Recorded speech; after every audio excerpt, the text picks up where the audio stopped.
When I was about 7 years old, I accompanied my father to the funeral of a coworker of his, someone I didn't even know. When we got there, I stood in a corner waiting for the time to pass. A bitter-looking man approached me and said, "Enjoy life, kid, enjoy it because time flies." Look at me now, I didn't enjoy it.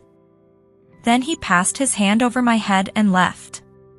My father, before leaving, took me with him to pay honors to his friend.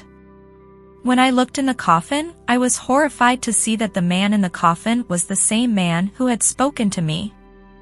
I was so traumatized I couldn't sleep properly. I had terrible nightmares. I was terrified of being alone. I saw many psychologists, endured much turmoil throughout my adolescent years.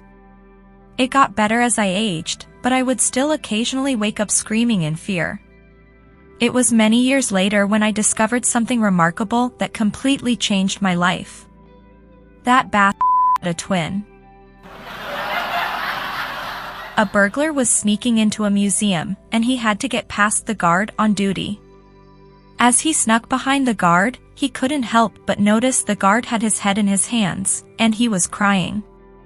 "I can't believe I've worked here for 10 years, and everyone has forgotten my birthday again," he moaned. "Longer hours, more work, and no appreciation.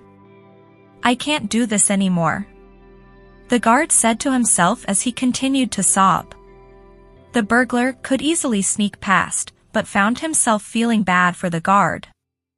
Instead of proceeding with his plan, the burglar's sympathy for the guard got the better of him. He marched right down to the museum curator's office and kicked in the door. There sat the director of the museum, the head of HR, and the head of security in a meeting. "What are you doing here? How did you get past the guard?" shouted the museum director. "Gentlemen," said the burglar, "I'm afraid you've let your guard down." 6 retired Floridians play high-stakes poker in the condo clubhouse. During an especially high-stake game, a member of the group, Ron, loses $5,000 on a single hand, clutches his chest and drops dead at the table from a heart attack. Showing respect for their fallen comrade, the other 5 finish playing the hand standing up. Abraham looks around and asks, "So, who's gonna tell his wife?" They cut the cards, and Saul wins the dubious honor. They tell him to be discreet, be gentle, not to make a bad situation any worse. Discreet? I'm the most discreet person you'll ever meet. Discretion is my middle name, he says. Leave it to me. Saul goes over to the Myers apartment and knocks on the door. Ron's wife answers the door. Yes? What do you want, Saul? And where's my good-for-nothing husband? She asks. Saul gulps. Ron just lost $5,000 playing poker, he says, and is afraid to come home. What? Screams the wife in disbelief. Tell him to drop dead. Can do. Betsy and Dan were married for 25 years. They were famous for fighting and generally disliking each other.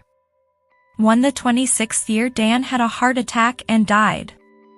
A few days later Betsy walks into the local newspaper's office and asks to post an obituary. The ad editor informs her, "We can do 4 lines with a maximum of 80 words for $100. Nah. She says, "That's a lot of money and he didn't do much. What else you got?" Okay, says the editor awkwardly. "We can do 3 lines and a maximum of 25 words for $35. Nope, still too expensive. She grimaces. What else you got? Flustered, the ad man wants to get her out the door and tells her, "We have the economy options, 2 lines, 5 words max, $5. She agrees. So he fills out the order and asks, "Okay, what do you want it to say?" She thinks for a moment and then says, "Dan's dead. Car for sale." A farmer took his truck in for repairs. The local mechanics couldn't do it while he waited, so, as he didn't live far, he said he would just walk home. On the way home he stopped at the hardware store and bought a bucket and a gallon of paint. He then stopped by the feed store and picked up a couple of chickens and a goose. However, struggling outside the store, he now had a problem: how to carry his entire purchases home. While he was scratching his head, he was approached by a little old lady who told him she was lost. "Can you tell me how to get to 1603 Mockingbird Lane?" she asked. "Well," said the farmer, "as a matter of fact, my farm is very close to that house. I would gladly walk you there, but I can't carry this lot." "Why don't you put the can of paint in the bucket?" suggested the little old lady. "Carry the bucket in one hand, put a chicken under each arm and carry the goose in your other hand." "Why, thank you very much," he said and proceeded to walk the old girl home. On the way he said, "Let's take my shortcut and go down this alley. We'll be there in no time." The little old lady looked him over cautiously, then said, "I am a lonely widow without a husband to defend me. How do I know that when we get in the alley you won't hold me up against the wall, pull up my skirt, and have your way with me?" "Holy smokes, lady," the farmer said. "I'm carrying a bucket, a gallon of paint, 2 chickens, and a goose. How in the world could I possibly hold you up against the wall and do that?" "Well, if you were to do such a thing," the old lady replied, "you would set the goose down, cover him with the bucket, put the paint on top of the bucket, and I would hold the chickens." There was a redhead man, a bald man and a blonde man working on the top of a cliff. The redhead said, "You know, every day it's the same sandwich my wife makes me. I'm so sick of it. If I have cheese in my sandwich tomorrow, I'll jump off this cliff." The bald man said, "Right there with you, my friend. If I have jam in my sandwich tomorrow, I'll jump off the cliff." The blonde man said, "With you all the way, chaps. If I have ham tomorrow, I'll jump off the cliff." The next day, the redhead man had cheese, the bald man had ham, and the blonde man had jam. So they all jumped. At the funerals, the wives of the redhead man and the bald man said, "Why didn't they just tell us they didn't like their sandwiches?" The blonde's wife said in tears, "I don't understand it. He made his own sandwiches." An old woman took her husband to the doctor. The doctor checked the husband's pulse, then told the woman, "I'm sorry, your husband is dead." The woman was shocked. "I don't believe it. Are you sure?" "I want to be absolutely sure. Are there any other tests you can do?" The doctor responded, "I'm quite sure, but if you'd like we do have some alternative tests that we can perform." "Yes. I have to be absolutely certain." The doctor shrugged, sat down on a stool and yelled out the door, "Send in Mrs. Fluffkins." In walked a black house cat. The cat jumped onto the examination table, walking carelessly on the unresponsive body of the woman's husband. The cat swatted at the man's face a few times, then jumped off the table, meowed twice and walked out of the room. "Just as I thought," said the doctor. "Dead. Send in Walter." In walking a Labrador retriever, the dog walked over to the woman's husband, smelled his hand which was dangling from the table.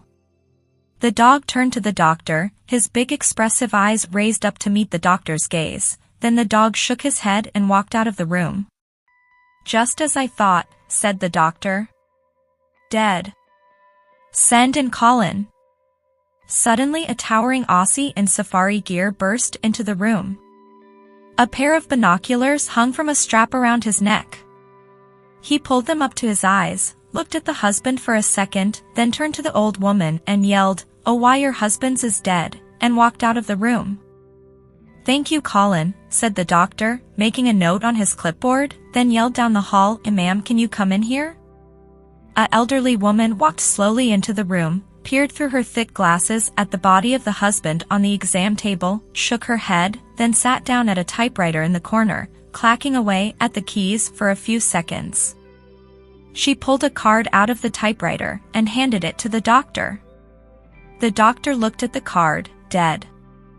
"Thank you, ma'am, that'll be all." The doctor suddenly hopped up from his stool. He picked the stool up by the legs and swung it over his head, crashing the seat down on the body of the husband. The husband's lifeless body flailed under the impact, then settled back to rest on the table. The doctor set the stool down, then jotted something on his clipboard. "I'm sorry to inform you that your husband is definitely dead." He handed her a piece of paper detailing the test results. "Take this to the front desk and they'll check you out." The old woman took the slip of paper to the front desk. The receptionist looked it over and, giving the old woman a sad look, said, "I'm sorry for your loss. That will be $32,000. $32,000? That can't possibly be right. I've never paid that much to see the doctor." The receptionist looked over the paper again. "Well, it's $100 copay for the doctor's visit, but then it shows you also requested a CAT scan, a lab report." Hey there, I put a lot effort into making these videos, so please subscribe for more jokes and